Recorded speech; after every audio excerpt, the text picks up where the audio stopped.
당신은 오늘 몇 번이나 누군가의 이야기를 했나요? 혹시 뒷담화를 할 때 사랑의 호르몬이라고 불리는 옥시토신이 분비된다는 사실을 알고 계셨나요?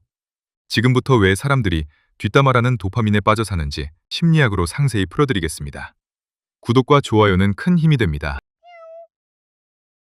옥스퍼드 대학교의 진화심리학자 로빈 덤바 교수팀이 공공장소에서 사람들의 대화를 분석한 연구 결과가 있습니다.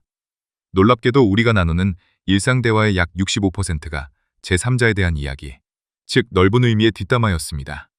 하루에 대화를 2시간 한다고 가정하면 그중 1시간 이상은 누군가의 이야기를 하고 있다는 뜻입니다. 그런데 더 놀라운 건 따로 있습니다. 뒷담화를 할 때 우리 뇌에서는 특별한 호르몬이 분비됩니다. 바로 사랑의 호르몬이라고 불리는 옥시토신입니다. 이탈리아 파비아 대학교 연구팀이 2017년에 발표한 연구에 따르면 뒷담화를 나눌 때 옥시토신 수치가 일반 대화나 감정적 대화보다 유의미하게 높아졌습니다. 뒷담화가 뇌에게는 일종의 보상이 되는 셈입니다. 그렇다면 도대체 왜 우리는 뒷담화에 이렇게 끌리는 걸까요? 첫 번째 이유는 진화적 본능입니다. 로빈 덤바 교수는 그의 저서에서 매우 흥미로운 이론을 제시했습니다. 영장류들은 서로의 털을 골라주는 그루밍이라는 행위를 통해 사회적 유대를 형성합니다. 그런데 인간의 사회 집단은 약 150명 규모로 커졌고 일일이 그루밍을 할 수가 없게 되었습니다. 그래서 인간은 그루밍을 대체할 수단으로 언어를 발달시켰고 그 언어의 핵심 기능이 바로 사회적 수다, 즉 뒷담화라는 겁니다. 쉽게 말하면 원숭이들이 서로 털을 골라주면서 친해지듯 우리는 누군가의 이야기를 나누면서 친해진다는 것입니다. 뒷담화는 단순한 험담이 아니라 수만 년에 걸쳐 진화한 사회적 생존 전략인 셈입니다. 두 번째 이유는 정보 수집 본능입니다. 우리가 사는 세상에는 다양한 사람들이 있습니다. 나에게 도움이 될 사람, 해를 끼칠 사람, 신뢰할 수 있는 사람, 조심해야 할 사람. 문제는 이걸 직접 경험하지 않고서는 알기 어렵다는 점입니다. 2024년 미국 메릴랜드 대학교 연구팀이 미국 국립과학원 회보에 발표한 연구에서는 컴퓨터 시뮬레이션으로 뒷담화의 진화적 기능을 분석했습니다. 결과는 놀라웠습니다. 시뮬레이션이 끝날 무렵 참여자의 90%가 뒷담화를 하는 전략을 선택했습니다. 뒷담화를 통해 누가 협력적인 사람인지, 누가 무임승차자인지 파악할 수 있었기 때문입니다. 뒷담화는 직접 경험하지 않고도 타인에 대한 중요한 정보를 얻는 효율적인 수단이었던 겁니다. 세 번째 이유는 심리적 안정감입니다.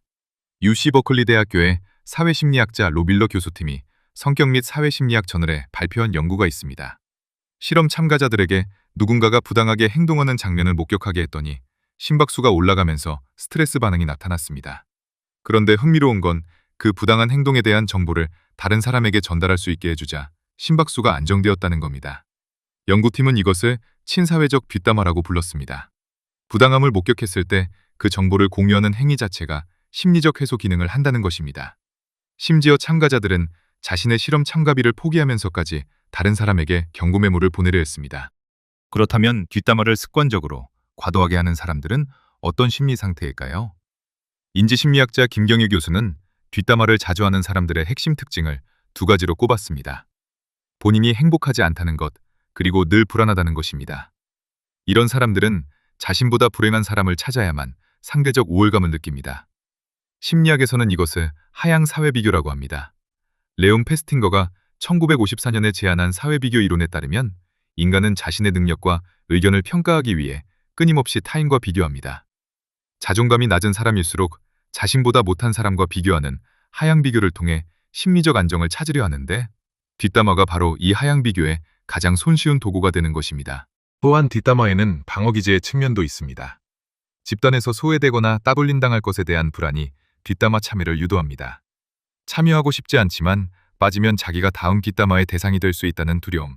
이것이 뒷담화의 악순환을 만듭니다. 2025년 브라운 대학교 연구팀이 네이처 휴먼 비헤이비어에 발표한 연구에 따르면 사람들은 뒷담화 대상과 사회적 거리가 먼 사람에게 그리고 인기가 많은 사람에게 뒷담화를 전달하는 경향이 있었습니다. 뒷담화가 대상에게 들키지 않으면서도 최대한 널리 퍼지도록 하는 일종의 사회적 알고리즘을 우리 뇌가 무의식적으로 계산하고 있다는 뜻입니다. 하지만 뒷담화에는 분명한 부작용이 있습니다.